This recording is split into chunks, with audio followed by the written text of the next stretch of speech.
Dear esteemed members, dear ladies and gentlemen, a very warm welcome to our today's event. I can't believe it's our last meeting this year, and I'm sure many of you share my feelings that the last 12 months passed in a blink of an eye. But we have to accept the fact that the year 2024 is closing, and therefore please accept a few moments of personal comments from my side. No words will describe my gratitude to you all, the loyal and supportive members who are here with us every month and consider the club their home. And we too consider you our family members. Your amazing, positive, supporting remarks I'm receiving after almost each and every event are giving me the power needed to continuously be at the helm of this prestigious club and to keep its high level. I assure you that we will do our best to keep you interested and devoted in 2025. The program for the next year is extremely interesting. It looks like it's going to be another busy and fascinating year. A very big thank you to all of you, my dear members. I would like to thank my esteemed board for the invaluable assistance and commitment to our club. And I want to name them here. Dear Elpida, dear Anna, dear Michael, dear Andreas, dear Trassos, Lukas Hamatos, dear Athos, dear Sunil, and Jan Meyering.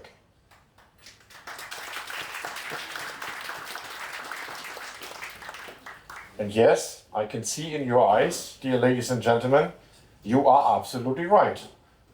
I missed a very important person. But I did it on purpose. Our general manager, Julia, the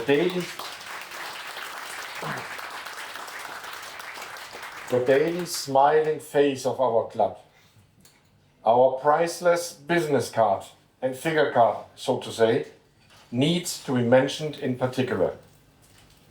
A very special thank you, and from the bottom of my heart, you, dear Julia, for your tremendous daily support. I would not be able to stand here as your president for the limited company, and the club would not be as successful without you, my dear. I will also include Elvira, our club administrator, in this special thanks. On behalf of the entire board, I would like to thank our team of sponsors, without whom we would not be able to reach our goals. Your support is also priceless, and I do hope to have you committed also next year. Today's full event sponsor is OL Shipping Group. A very warm applause for our sponsors, please.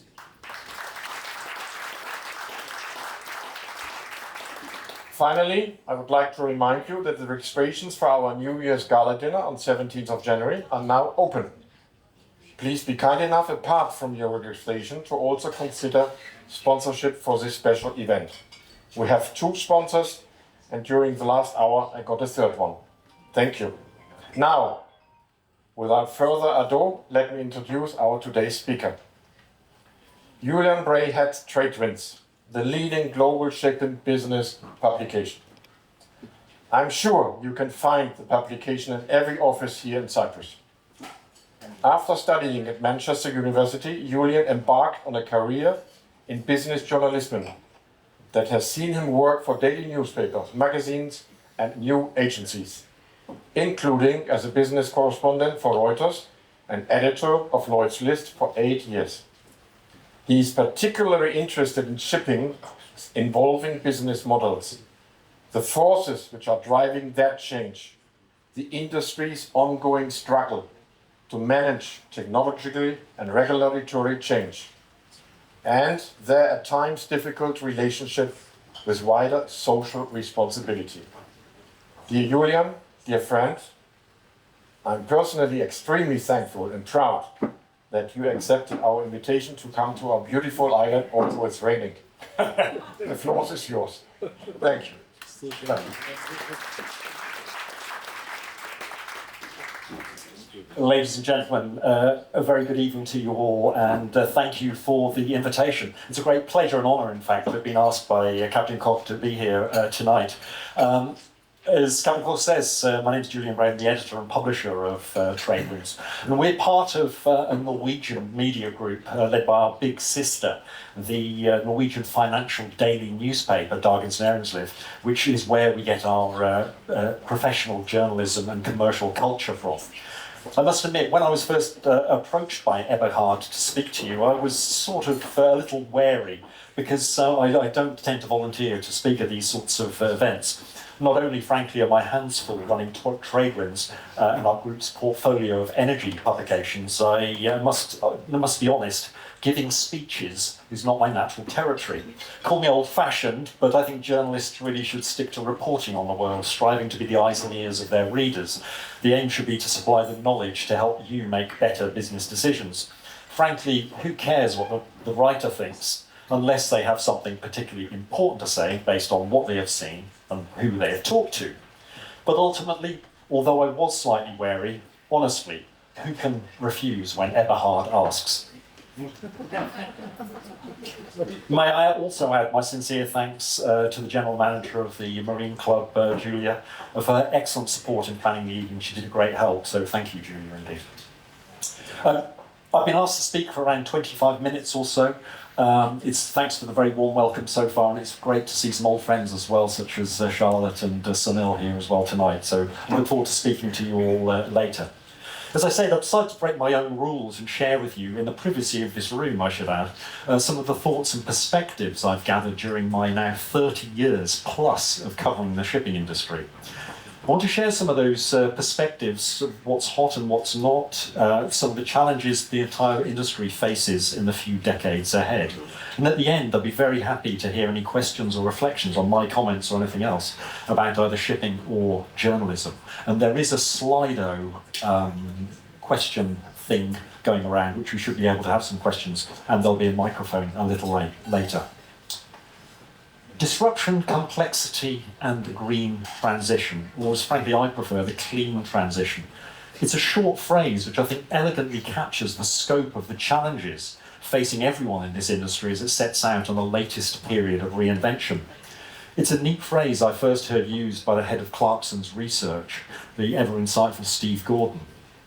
But before I start to pick up some of the detail, let's step back a little and appreciate the full scale of the global business and what it does. Nearly 2 million seafarers, crew over 100,000 ships carrying over 12.5 billion tonnes of cargo each year. That's 1.5 tons for every person on the planet. About 86% of goods moved by sea. And that's a good data point. It's not 80, it's not 90, it's about 86, 85, 86. Those ships make 4.5 million port calls each year, and something like 5,900 ports around the world. There are around 12,000 ship-owning companies with ships and new buildings worth a total of $1.9 trillion. Each year they generate around $300 billion of freight. They pay operating expenses of about $125 billion each year out of that. It's a huge commercial trading organism that is versatile and adaptable and uses the skills of mariners, engineers, financiers, insurers, and even journalists. It's been the conduit for the rise of world trade that has fed and fueled our growing world, lifted many out of poverty, and created quality jobs and incomes in many cities, such as here in Limassol. And in times of crisis, it has been able to adapt to unexpected challenges with remarkably little dislocation to the end customer. While the chaos of the COVID pandemic saw long delays for ships and cargoes, those problems were largely caused by landside congestion, while seafarers, as we all know, were treated disgracefully. I've come to have a genuine deep respect for the skill and resourcefulness of many in shipping to overcome remarkable challenges to deliver to their customers on time and at low cost. But let's be clear, the past 5 years has seen arguably the greatest boom ever seen in shipping. Successive disruptive events have combined with the continued rise in trade demand and limited fleet growth due to the low ordering in the 2010s. According to research by Clarksons, led by Steve Gordon, as I mentioned, in the 4 years between 2005 and 2008, the industry's net earnings were about $672 billion. When you net out the $593 billion of new building costs, that left about $80 billion cash earnings in the boom. Okay, it's enough to be going on with, of course, and even enough for a luxury yacht or two, but the subsequent crash soon burnt through much of that cash. And as again, many of you experienced, the following decade through the 2010s was a grey period of debt management, a few false dawns, but mostly fairly flat earnings amid oversupplied markets. Some companies went bust. New York listed companies destroyed an estimated $5 billion in shareholder value in that period. But as the industry entered the 2020s, optimism was growing that markets faced a healthy outlook. Trade was growing and the order book was limited. Supply had rebalanced demand, and ordering was now constrained by a new factor too: uncertainty over investment choices amid confusion over future clean fuels. And then COVID hit, then Russia, then the Red Sea crisis, and low water in the Panama Canal. Consequently, and everybody knows, in their sectors, freight rates hit at sometimes record highs, certainly decade highs. As a result, operating earnings between 2000 and the end of 2023 were about $770 billion, $100 billion more than in the 2000s. But new building commitments were less than 2/3 of the figure back then, at only about 370. Net that out, in those 4 years, the industry made profits of around $400 billion, compared with 80 in the 2000s boom. It's far more than any other comparable period in history. Frankly, few are quite aware of the scale of those earnings, but they are aware of the impact on their own companies. Debts have been paid off, with ship owners' leverage now at historically low levels. Listed companies have been transformed from little-loved growth stocks into cash machine yield stocks. Essentially, over the past 5 years, the industry has been recapitalized, balance sheets have been rebuilt, and credit quality strengthened. The Clarksons index, although markets have been falling in recent months, is still around 25% above its 10-year rolling average. Ship owners are frankly now well placed to weather any downturn and invest for the future, a future of clean fuels, high technology, and hopefully better employment standards.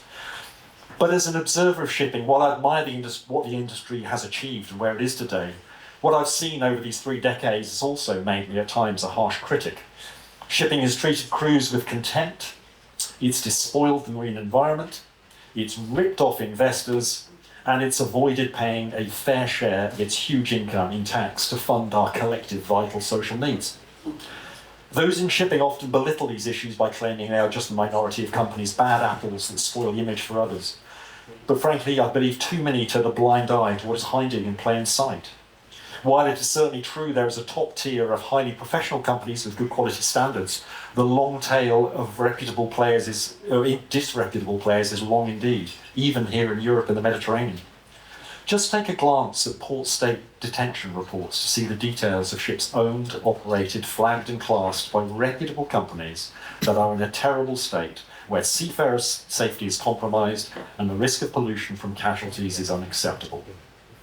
there was too little assertiveness and self-confidence among reputable players to call out those who were caught flouting standards.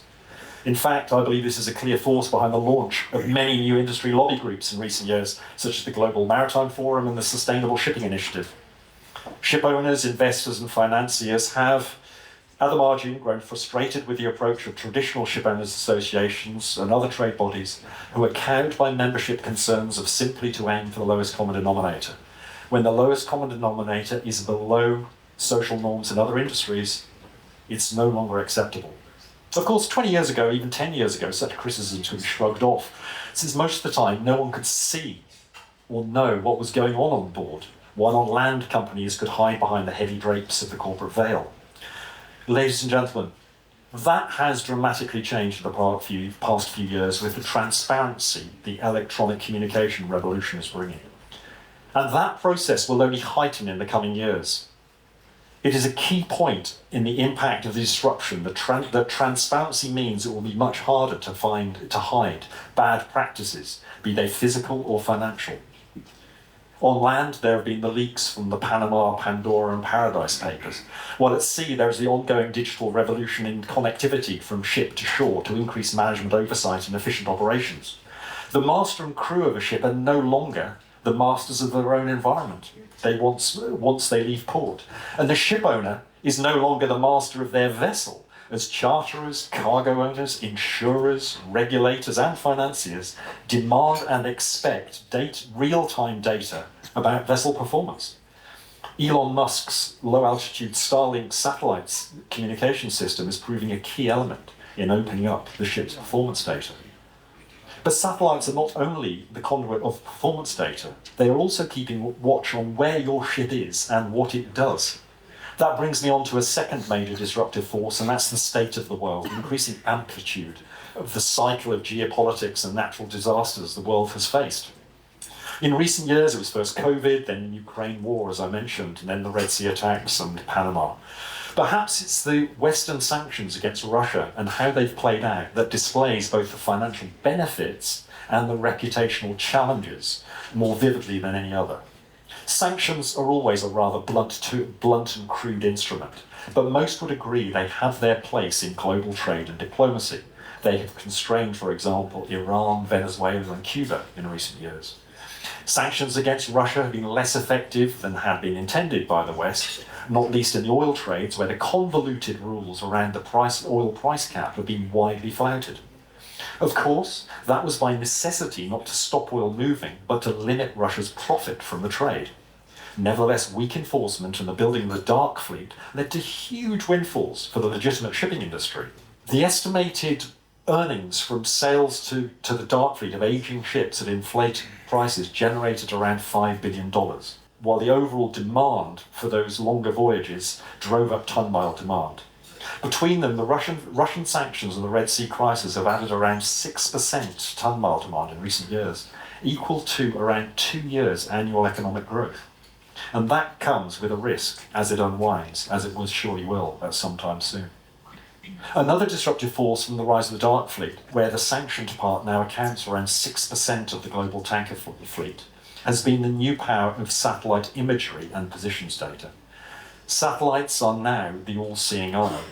Even spoofing vessel positions, as Russia did earlier this year with its fledgling dark LNG fleet, didn't stop movements being tracked in the Arctic Sea through open-source satellite imagery. The most troublesome issue now is not satellite coverage, but low cloud obstructing the cameras. It has led to an unprecedented detailed view of where ships are, what they are doing, and who they are trading with. 5 years ago, a surreptitious rendezvous of a ship-to-ship oil cargo transfer went quite literally unnoticed. Today, you're likely to be front-page news and on OFAC's radar. Not only has the transparency heightened reporting and analysis of shipping activities, politicians and regulators have greater access to the reality of shipping activity. And as a result, it's now better understood in both political and financial corridors of power for what it both delivers and what it avoids. That poses disruptive risk to the traditional habits of trading out of sight and out of mind. Speaking of sales by many reputable ship owners of tankers into the dark fleet, it's also shone a harsh light on weaknesses in the financial system. It's exposed weaknesses of the know your client due diligence processes. Remember, this is not just about Russia itself. It is because Russia has some very dangerous friends, perhaps most of all being Iran. As we know, Iran has been funding Hezbollah and Hamas in their war against Israel, and the Houthis in their deadly campaign against shipping. And where does the money to fund those terrorists come from? Trading seaborne oil.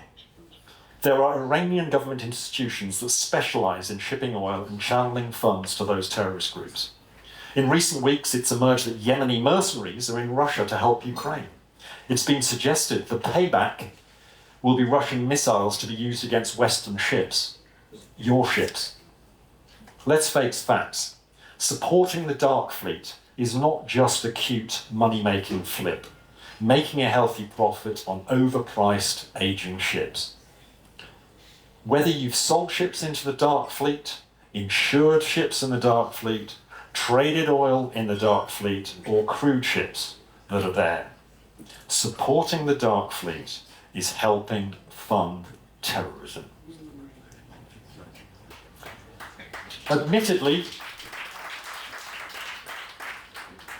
there's no law against it. Otherwise, it wouldn't happen, right? And of course, those who've sold ships say they've met their know your client and customer legal obligations. But it's become apparent to everyone that KYCs are barely worth the paper they're written on in this context. What you need to do is ask whether you really know your customer. One prominent ship owner recently told me privately, in the early days of Russia's sanctions, he had been selling a tanker where the apparent Hong Kong buyer and finance had met the KYC rules, but they remained suspicious. On pushing for some more evidence, all they were provided with was a link to a website for the company, but it was a site clearly built at short notice with clip art, boilerplate text, and no history. At face value, the KYC checks passed that the ship could be sold. In reality, it was clearly a flaunt operation. As a result, they say they scrapped the deal. Over the past 2.5 years, many others have clearly not been as ethically rigorous. Of course, disruption is not just about geopolitics and world events and evolving trades. It's also about the rolling thunder of the digital revolution, another phase of which is always seemingly just about to break. The latest is AI, and no one can yet say where that will take us. And disruption is not just about operating system, it's about competition from innovative startups and changes to financial management.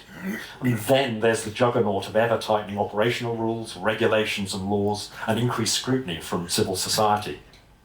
So amid this disruption in the age of insecurity with wars and other physical dislocations, where does the clean energy transition fit in? First up, let us agree, the world really does need to wean itself off fossil fuels, and frankly, the faster the better. Here in Cyprus, you're experiencing as much as anyone the impact of dramatic warming in the climate. And today's biblical deluge, like those deadly floods in Spain recently, are a hallmark of the more intense rain from warmer winter weather. While the clean transition is a vital thing to do, let's not kid ourselves though, it's either going to be easy or is it going to be cheap? The energy transition will be complex and longer than expected. And no one thinks oil is going to disappear overnight, even less so gas. Even by 2050, the estimations are that oil production will be around 50% of what it is today, and that's the base case. And Goldman Sachs earlier this year further extended its estimate of peak oil out to 2035, prompting at least one wag to say, peak oil always seems to be 10 years ahead. But the clean transition for shipping is arriving now. Already we have the EU emissions trading system, and from next month the EU Fuel Maritime Programme starts, which will see you paying 100% on carbon price emissions for ships trading in Europe in 2027. Next year we'll see the IMO most likely put in place a global carbon tax or levy, likely to be enforced from the end of this decade, along with technical measures to incentivise the use of carbon fuels. Fuel saving, emission lowering, efficiency technologies and processes are everywhere. Already tanker and bulk markets are responding to this with increased tiering between ships with eco-engines and scrubbers, with premiums of up to 30%. This trend will surely continue with new clean vessels earning perhaps, I've seen estimates of up to 50%. Already, major owners are responding. In a trend we first noticed this summer with new building orders, but more recently confirmed by data, the world's biggest 50 ship owners are ramping up their investment in ships able to burn alternative fuels, although, of course, they are not yet burning those fuels because they are not there. Those owners are investing at a markedly higher rate than the average, Clarkson's data revealed just a couple of weeks ago. Those owners, as I said, the 50 biggest ship owners can see the world is changing, and they're preparing to be on that train. Many are also asking, of course, who could miss it, what Donald Trump's impact will be on the energy transition. More oil and gas produced in the US, certainly. But don't forget what Elon Musk built his fortune on before becoming Trump's #1 bestie, electric cars. And those ship owners today investing are not looking necessarily just to the US. They're looking at the rest of the world, Europe, and particularly to China. It had long been the view of many skeptics in the West that by driving the expensive shift to renewables, we would make ourselves uneconomic in the face of Asian and especially Chinese intentions to ignore the issue and drive for usage of fossil fuels. Certainly hundreds of coal-powered plants have been built across China and India in recent years. China accounts for the bulk of the increase in the world's CO2 emissions since 2015. But if you haven't examined the recent trajectory of renewables investment in China, you should go and check them. In 2023, China built more solar and wind capacity than all of the rest of the world combined, by some margin. It's on course to reach its 2030 renewable target this year, 6 years early.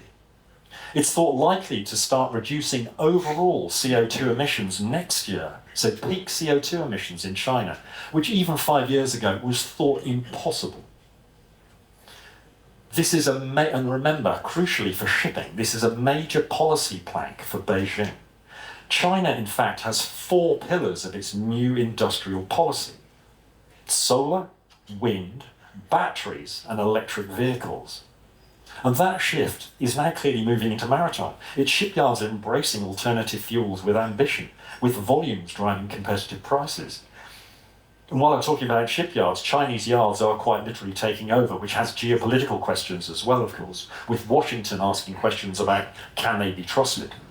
This year, Chinese yards will deliver more than 50% of the world's ships for the first time. They hold over 60% of the world order book, and this year again, over 70% of all ships ordered have been ordered in China.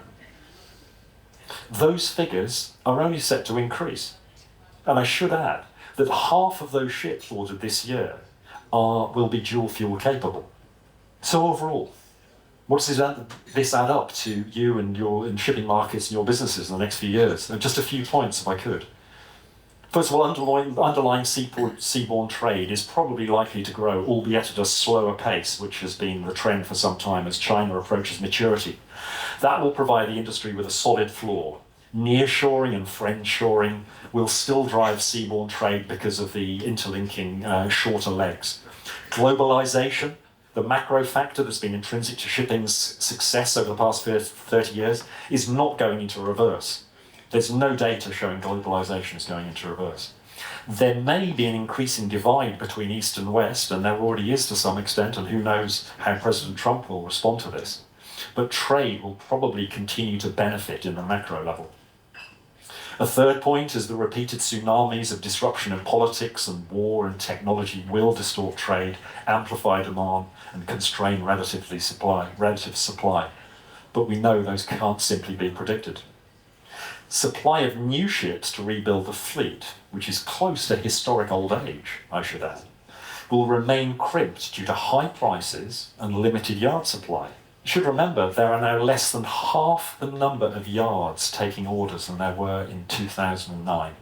It's only about 150 compared with 330 back 15 years ago.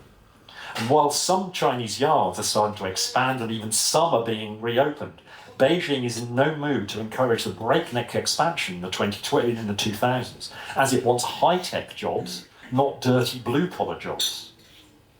A fifth point is ship owners with high reserves and low debts will be able to ride out poorer markets ahead, as they did at the previous crash. But maybe it would also induce some reluctance to pour good money after bad if they're not fully committed. Overall, it means the entry costs of shipping will continue to rise with the complexity of doing business and the rate of change ever more challenging. You may have the money, you have the business case, you have the technology. All I would advise you to is invest wisely. Now, before I finish, I'd just like to say a few words about TradeWinds and journalism, and why, frankly, we have confidence to be investing in shipping. When TradeWinds was launched in 1990, which seems like a lifetime ago, it nearly was a lifetime away, actually, our parent, the financial paper DN, as I mentioned, did so because it felt it was running out of Norwegians. I don't know whether shipping is running out of Norwegians, but they needed to look overseas. So they looked at Norway's traditional industries, first shipping, then oil and gas, to launch global English language business publications. On launch, I must admit I was the youngest and only overseas correspondent, but it continued to invest more wisely, and it rapidly gained readers and a strong reputation. The founding editor, Trond Lillestollen, who's a close friend of mine, now retired, always held that our only loyalty should be to our readers. It's a mantra that's proved both valuable and successful.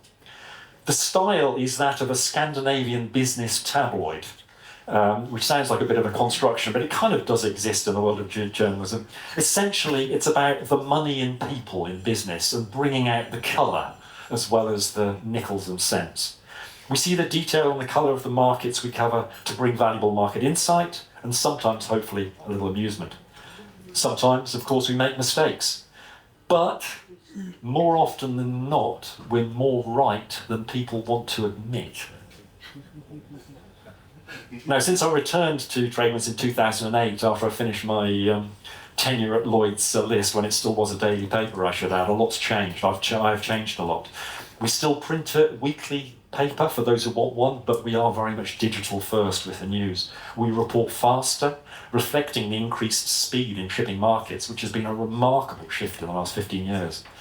But with that speed, we've also increased the rigour to offer more trusted reporting. We say what we know and we use carefully to that end. If we say a deal has been signed, and even if no one is quoted, it means we have spoken to people close to that deal who say it has been signed. If we say a deal is reported to have been signed, what it says is we haven't spoken to someone close to that deal, but people who tell us they think they know say there's a deal that has been signed. Yeah. And then there's the speculation.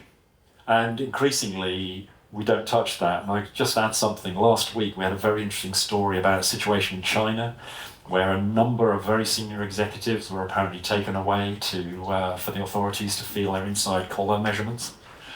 It seems to be quite common knowledge, but there was no clear evidence. So we put that one aside for a few days. We're still investigating. Anyway, during my time in charge, I'm very proud to say we've doubled the circulation, doubled the revenue of TradeWinds. We have a program of events and conferences around the world, which I'm very proud of. And crucially, we're reinvesting our profits back into the business and continue to build value for our readers, we hope. We're investing partly because we believe there's a bright future for trusted content amid the ever-growing sea of free information, some of which is good, I wouldn't deny, but much of which is not. But ultimately, we're investing in you and the future of the global shipping industry. We believe the decades ahead will continue to see slow but radical changes in a vibrant industry, and there will be a big demand for reliable information to base decisions on. There'll be periods of boom, such as the ones we're just leaving, and slumps amid unforeseeable black swans events. But regardless, change is coming, and it is in our hands to act on it. As I mentioned at the start, I sincerely believe that shipping is a quite remarkable commercial organism, huge in scale, vital in its role, but often unseen until things go wrong. But it's its entrepreneurial edge which gives it the ability to adapt and reinvent like few other sectors. And I must admit, the rest of the TradeWinds team are greatly looking forward to reporting on all your future successes, and I also fear some of the missteps, but we'll come to that in due course. Could I say thank you again to Eberhard? Thank you for listening. I hope that was interesting and provocative in some ways, and happy to take any questions or any contributions from you. Thank you.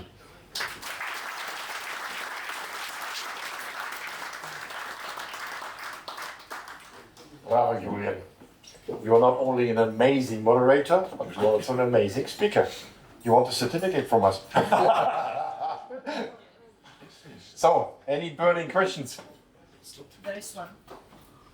There is one.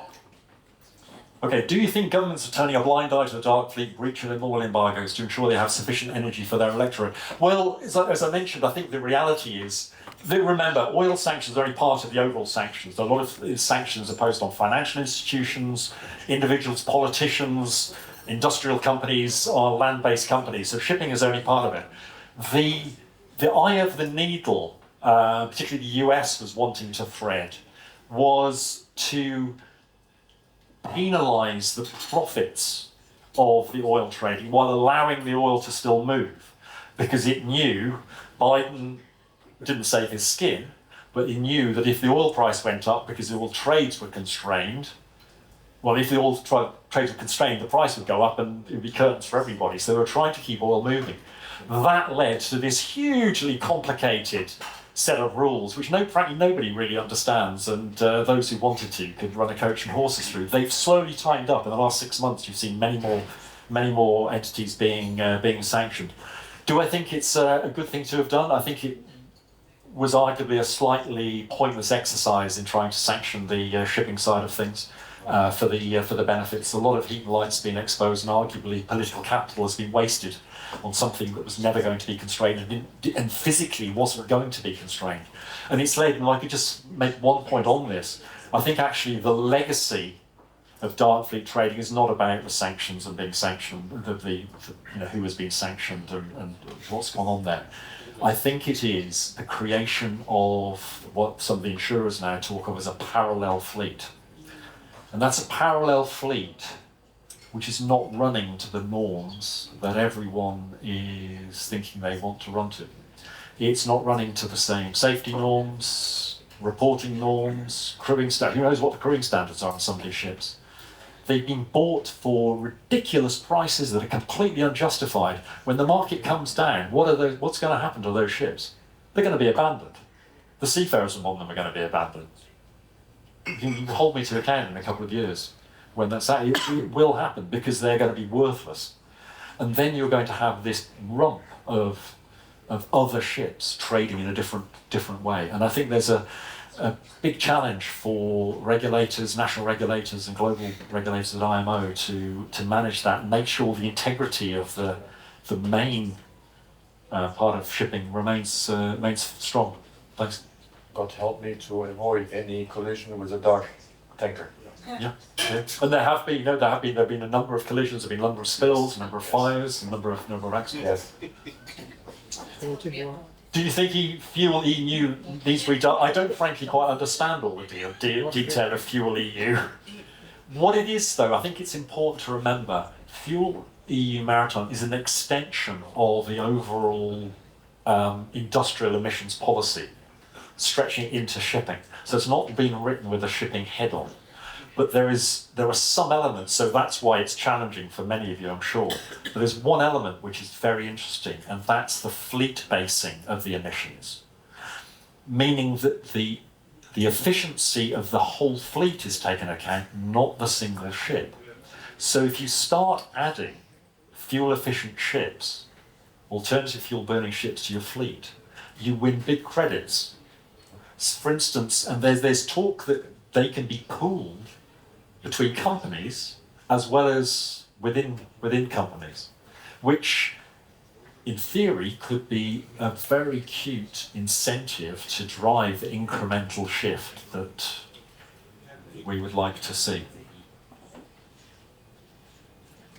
What is your thought about the key trends shaping the blue economy in shipping, and what would be the benefits and challenges? I I think I've probably said more than enough about all that stuff. It's complicated. I mean, the transition is going to be complicated and long and difficult. I think it is needed. It's going to be. There are going to be many stops and starts. I think it will be vital. If you could comment based on statistics, how far away are we from a major casualty? As far as we possibly can, but I fear a lot closer than we understand. Yes. I think that's about it. Anybody else like any contribution? Anybody liked any comment? Anybody would like to make? Cool. How does a day of a modern journalist look like? Come to Cyprus, get rained on, have a very pleasant lunch, get rained on again, go back. Seriously, it's busier and busier and busier and busier, and that's the electronic communications for you. It's about prioritising the important stuff, cutting out the unimportant stuff. And the problem with that is you end up doing more and more incremental tasks to tick through lists, clear emails, go into meetings. You have less and less chance to come to events like this, think, read, gather information, and actually understand more about the world just in those incremental bullet points. I'm sure it's quite a modest challenge compared with many of you in business running large operations and complex operations, but time allocation is very difficult indeed. If I could just add one thing about being a journalist these days is the recruitment and treatment of staff, and that's a funny one. You know, we're not allowed to drink at lunchtime anymore, even for pleasure.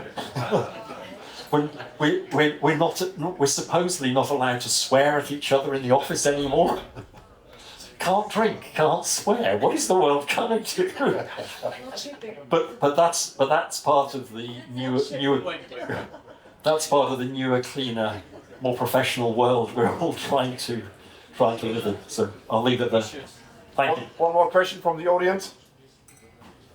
You are all happy. No, there's one. There's one. Anna. I'm a dinosaur. I didn't scan the quote, so I have to speak loudly. We see a lot in the press everywhere, criticizing owners, or owners have to do this, high regulation on owners, and owners, it's always about the pressure on the owners. I feel personally, because I see the end of all the ugly casualty, the ugly end of what ship owners go through and crew members and seafarers go through in situations of terrorism, wars, etc., etc. And personally, I don't feel there is enough criticism by the press in general or media on jurisdictions in terms of turning a blind eye. Yes, you go for the parallel fleet, but at the end of the day, you don't take consideration that that may be an insurer that will not be able to respond if there is a wreck in your port, and then you chase the poor innocent party for that. Or a ship attacked in the Red Sea, carrying 3 dead and crew members not being allowed into port anywhere because certain jurisdictions, Sea, Djibouti, Sea, Oman, don't want apparently to risk environmental pollution. But I don't see enough in the press of judging countries. Let me just share that with the question, or the point is that while ship owners are often criticised and highlighted in the press for breaking regulations or having a spill, that there isn't enough. Why isn't there more attention on the jurisdictions when they are not allowing ships to call in when they have a humanitarian emergency, for instance, or there's a safety issue? Some of the Spanish ports are allowing oil tankers in trouble in. And should the press be doing more? Yes, we should be doing more. It can be. We, of course, though, in the shipping press, we are somewhat in our bubble of the shipping industry. And a lot of the jurisdictional things, they go back to national governments. And you know, as well as I, if not better than I, getting someone on the phone from a national government on the other side of the world at 3 o'clock in the morning about something that they probably aren't that aware of is really challenging. But there are other problems, and I'll point the finger particularly at the IMO in this. I also did that. Yeah, the IMO flags who have casualties are obliged to file casualty reports and accident investigation reports with IMO. They do everything they can to delay, to bluntly hide them from public scrutiny. And some of them are still behind paywalls and difficult to access, and there's no updating. So actually having a flow of information, nudging when information is available, when those things are available, is difficult.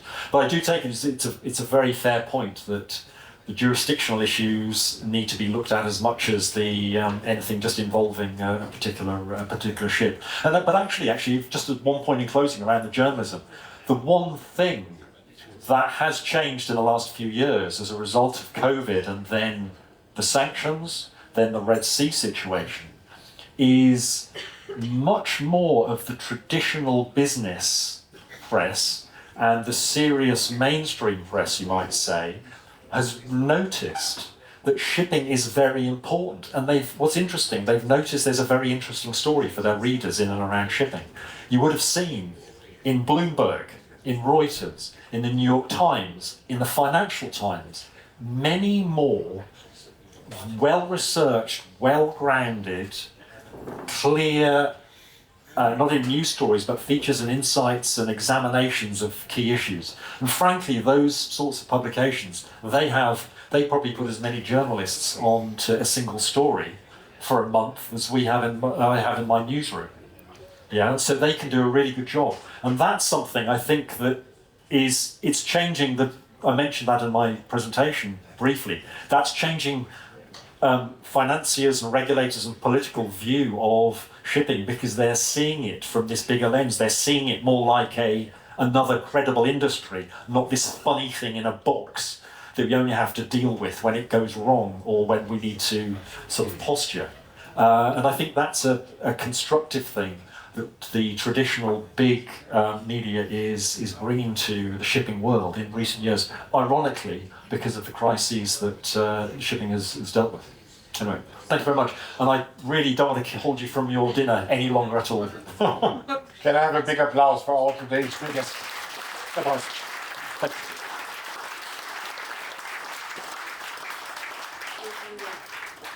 But now, after this amazing presentation, our members, dear members, friends and guests, please accept my Christmas wishes. May the spirit of Christmas warm your home and fill your heart with happiness and the magic of the season. Bring joy to your families. May the new year bring us only peace and health and prosperity, and keep our industry resilient and make it through. Cheers to all of you. Merry Christmas.